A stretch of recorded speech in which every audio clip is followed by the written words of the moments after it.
se celebra la biodiversidad biológica. Y con respecto a este tema vamos a tener una charla muy interesante con un biólogo y un filósofo. Exactamente, estamos en contacto con Guillermo Folguera, el doctor Guillermo Folguera, que es biólogo y filósofo y es profesor de la UBA, de la Universidad de Buenos Aires. ¿Qué tal, Guillermo? ¿Cómo estás? Buen día. Buen día, ¿cómo están? ¿Todo bien? Todo bien por acá. Bueno, hoy es el Día de la Biodiversidad, ¿no? Y bueno, queríamos preguntarte, que nos hicieras un poquito un panorama. Nos estábamos preguntando hoy en el programa si existe más o menos biodiversidad en el planeta, ¿no? Nosotros sospechamos que la respuesta puede llegar a ser menos, pero bueno, ustedes están con los estudios científicos ahí al día y a lo mejor nos pueden dar un panorama mejor acerca de esto. Bueno, primero gracias por recordar este día tan significativo, tan importante también en el contexto mundial, pero también nacional que estamos viviendo. En general hay acuerdos que es un muy mal momento histórico de la biodiversidad en el planeta, y de hecho, si uno toma la historia evolutiva de la Tierra y lo que se llama en general extinciones, que son momentos muy particulares que por un determinado episodio se disparó una crisis de la biodiversidad, como puede ser el famoso meteorito que arrasó, entre otras cosas, con los dinosaurios. Bueno, se pone este momento como algo comparable a ese tipo de crisis. Pero claro, las causas no tienen que ver con el impacto de la naturaleza, de un meteorito o de una situación particular, sino con una forma particular en general de producción que se está viviendo en el planeta, que tiene un impacto tremendo, tanto en la diversidad de lo vivo como en su calidad de vida, ¿no? Claro, el otro día leía un artículo que decía que en realidad a veces nosotros nos confundimos cuando pensamos que al estar haciendo daño al planeta, el planeta va a dejar de desaparecer. En realidad los que vamos a dejar de desaparecer somos nosotros, los seres humanos. El planeta va a seguir viviendo con otro tipo de vida, con otro tipo de diversidad. ¿Esto es cierto, es así? Sí, y agrego algo más, Walter. Por ahí ni siquiera es que desaparecemos como especie, pero lo que empezamos a notar son cosas que ya estamos notando, que es, por ejemplo, que una parte muy importante de la humanidad vive en condiciones miserables. Entonces, yo tengo mis dudas que lo que esté en juego en este momento histórico tenga que ver con la persistencia de la especie humana como tal. Ese tipo de análisis en general me deja un poco afuera, porque la especie humana como tal tiene una enorme presencia en todo el globo, pero sí vemos que cada vez más hay gente viviendo en condiciones realmente espantosas, con enfermedades, por ejemplo, que o bien se creían desaparecidas, que vuelven a aparecer, o enfermedades que eran propias de la vejez y que de golpe afectan a sectores etarios más jóvenes, como el cáncer. Entonces aparece ahí una nueva pregunta, y siempre la biodiversidad, el ambiente, tiene mucho que ver con la degradación de las condiciones de vida. Claro, porque encima esto es paradójico en el sentido de que estamos viviendo en un momento donde la tecnología permite alargar la vida de los seres humanos hasta los 100 años y por otro lado hay miles de millones de personas que viven en estas condiciones, como decís vos, ¿no?, de miseria absoluta. Y lo que observás ahí, que es muy interesante también, y que a veces los medios de comunicación soslayan, es que no tenés una humanidad. Lo que hoy tenemos son realmente dos humanidades, dos maneras de vivir. Uno compara, por ejemplo, los parámetros que tiene Europa o Estados Unidos con los parámetros que tiene América Latina o África, y son dos realidades absolutamente distintas. Y también hacia adentro, ¿no? Yo vivo en Buenos Aires, las expectativas de vida, por ejemplo, estamos hablando de creo que 10 años de diferencia entre la zona norte de la ciudad y la sur. Las temperaturas promedio, por ejemplo, de Buenos Aires en olas de calor, entre la zona rica, la zona que puede ser Recoleta o más bien cercano a Vicente López, comparado con la zona más pobre de la ciudad del sur, también estamos hablando a veces de 10 grados de diferencia. Todo eso no es menor. De vuelta, tiene que ver con, podemos hablar en términos específicos de humanidad así homogeneizando, pero todos estos proyectos, toda esta forma particular ha generado al menos dos maneras de vivir donde lo ambiental tiene muchísimo que ver, que ha quedado también, bueno, ustedes lo han tenido muy cerca últimamente, digamos, las inundaciones se han responsabilizado muy fuerte, por ejemplo, a los countries o los agronegocios, que son básicamente de los sectores concentrados, y los primeros damnificados han sido sectores de menores recursos. Todo eso va armando dos escenarios muy diferentes. ¿Y qué, digamos, qué impacto, digamos, tiene en esto, o cuáles son las causas de esta situación en la que estamos viviendo y que vos describís, que son atribuibles a la intervención del hombre o del ser humano sobre la naturaleza? Y yo creo que ahí hay varios puntos. Un poco ustedes planteaban, bueno, el acceso, por ejemplo, a antibióticos, el acceso a sistemas de salud es algo absolutamente asimétrico. El acceso a la alimentación sana, saludable, es absolutamente distinta. De hecho, a mí me impacta, por ejemplo, cuando se habla mucho de inflación, porque ha sido una inflación prácticamente en alimentos, o masivamente en alimentos y servicios, que son una inflación muy diferente para sectores bajos y altos, principalmente el porcentaje que los sectores bajos usan para alimentos es mucho mayor. La calidad de vida territorial, por ejemplo, los lugares donde están alojadas las viviendas de sectores carenciados, por ejemplo, en muchos casos son sectores inundables. Digo, uno va reconociendo cada uno que no hay ni más ni menos que derecho, ¿no? El derecho a la salud, el derecho a la vivienda digna, el derecho a la alimentación, y uno va viendo que hay diferentes violaciones. Por eso, y también agradezco el enfoque que le han dado, discutir el Día de la Biodiversidad es también discutir el Día de la Justicia Social, ¿no? Se trata también de discutir cómo queremos vivir. Y cuando salgo de las grandes ciudades y me voy a lo largo del territorio, es muy impactante porque lo que se ha montado a nivel global, pero en el caso de Argentina muy marcado, son políticas territoriales de producción que tienden a ser expulsivas. Por ejemplo, si yo voy a la extracción de litio en el noroeste de nuestro país, Jujuy, Salta, Catamarca, es una extracción de litio que está secando los humedales de altura que representan las salinas. Entonces está secando como ecosistema. Digo, que se seque un ecosistema significa que se va a morir como ecosistema. Pero eso además genera un impacto en las comunidades locales que viven, que de ser así se van a tener que ir. Entonces es un hilvanado muy fino entre la biodiversidad y los ecosistemas y la calidad de vida de las comunidades locales. Uh-huh. Vos has escrito un libro hace un tiempo acerca de los venenos, ¿no? De los venenos que está vinculado justamente al uso de los agroquímicos y de todo este tipo de sustancias para la producción, sobre todo la producción agropecuaria, ¿no? Pero también circula una información, un discurso, que quería consultarte si es real o no, de que muchos alimentos de lo que nosotros consumimos, no tanto los procesados, pero sí más los naturales, las frutas, las verduras, las carnes, que están envenenadas, o por lo menos que tienen presencia o vestigios de esos venenos que se utilizan para la producción. ¿Esto es real o es un mito?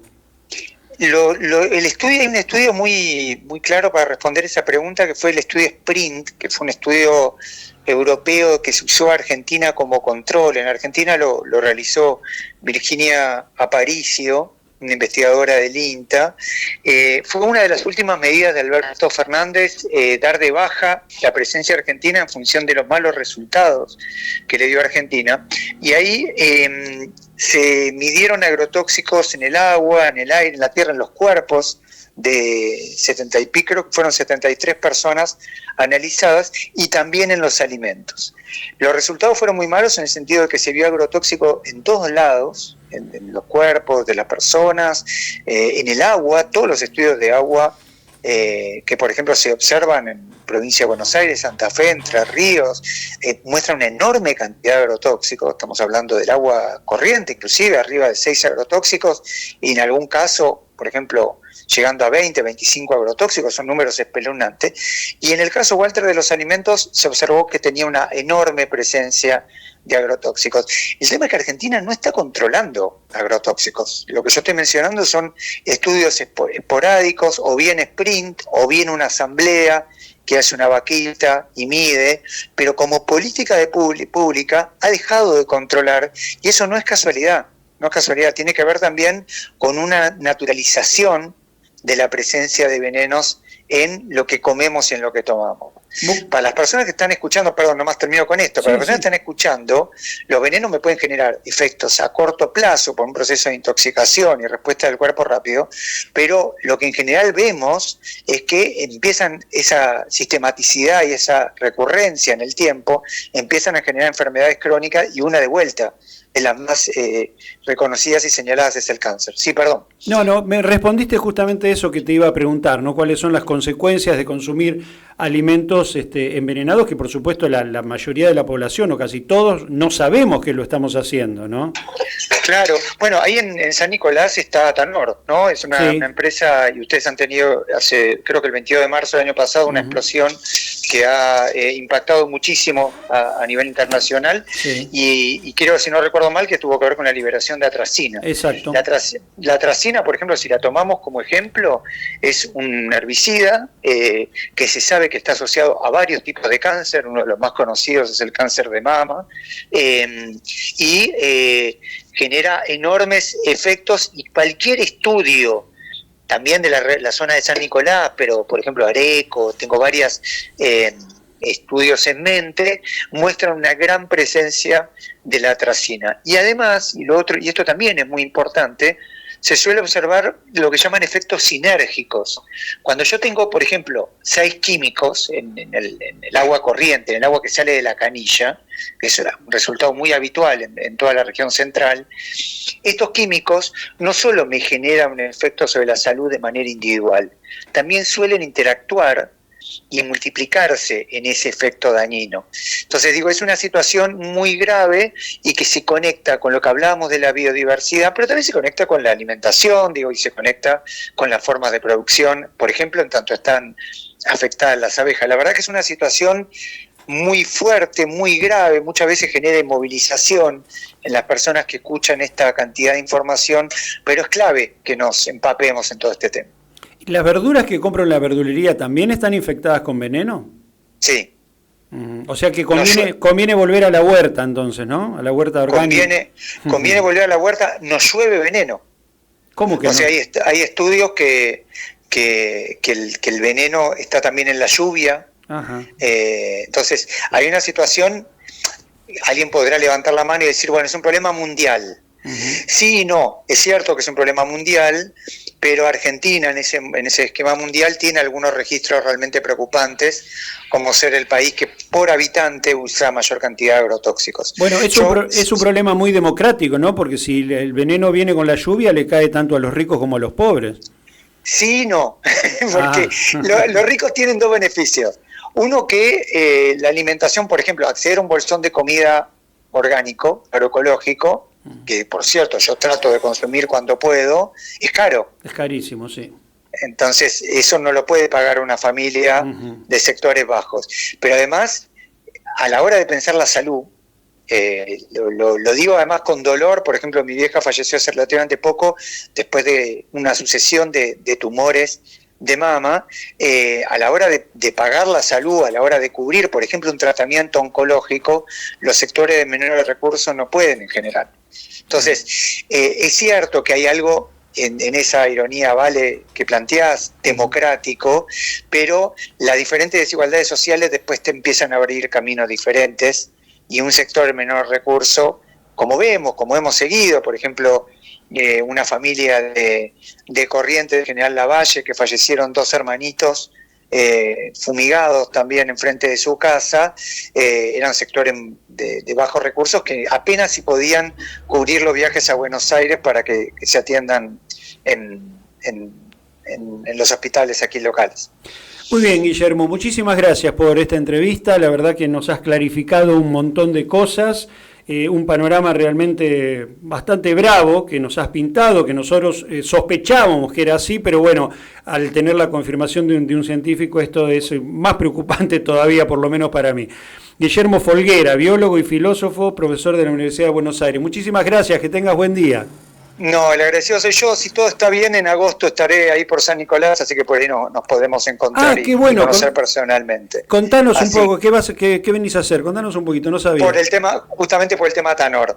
Estamos coordinando y nos han pedido ayuda dentro del grupo de investigación del cual formo parte, y va a venir también gente de Córdoba a acompañar el escenario, así que posiblemente se realice un evento y el encuentro justamente por esto, ¿no? Que puede generar la atracina en la comunidad local, entre otros químicos. Así que quedamos en contacto entonces por esto también. Perfecto, profundo agradecimiento. Gracias por todo. Muchísimas gracias a vos. Bueno, ahí estaba.